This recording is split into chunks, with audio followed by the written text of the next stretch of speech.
Ce produit révolutionnaire est sorti de la tête d'un modeste pharmacien pékinois. OnLink, 57 ans, génial inventeur et fan d'électronique. Est-ce que votre invention vous a rendu riche? Non, pas pour le moment. Mais pourquoi? Parce qu'il y a beaucoup d'imitations, beaucoup de contrefaçons en Chine. Et aussi parce que la société dans laquelle je travaille est toujours en voie de développement. Je ne veux pas ressembler au peintre Van Gogh. J'aimerais bien être riche de mon vivant et ne pas mourir comme lui. Il a fini sur la paille. En attendant la fortune, OnLink travaille toujours comme ingénieur dans la même société depuis 10 ans. C'est dans son petit bureau qu'il a eu l'idée du siècle. À l'époque, son père, un gros fumeur, est atteint d'un cancer en phase terminale.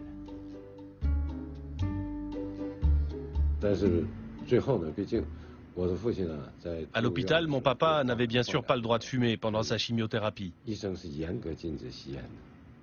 À ce moment-là, j'ai sorti mon prototype et mon père a pu tester la toute première cigarette électronique. Mais c'était trop tard pour lui. Si j'avais inventé ce produit un peu plus tôt, peut-être que mon père ne serait pas mort d'un cancer du poumon.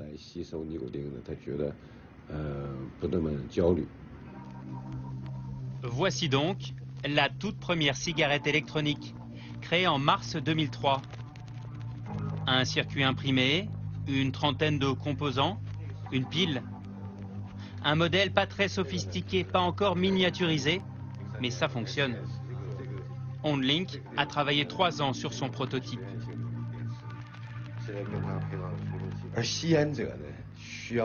Quand un fumeur fume, il a besoin d'un pic d'excitation dans le cerveau. C'est ce que procure la nicotine.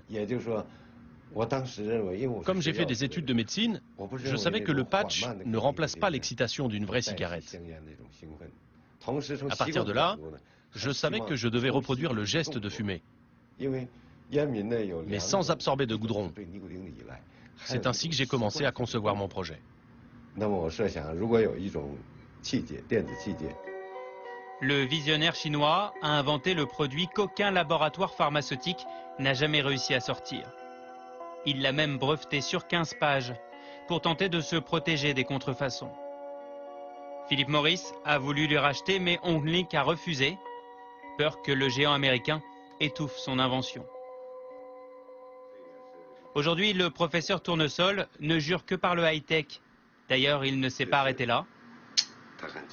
Ceci n'est pas une pipe, mais sa dernière trouvaille.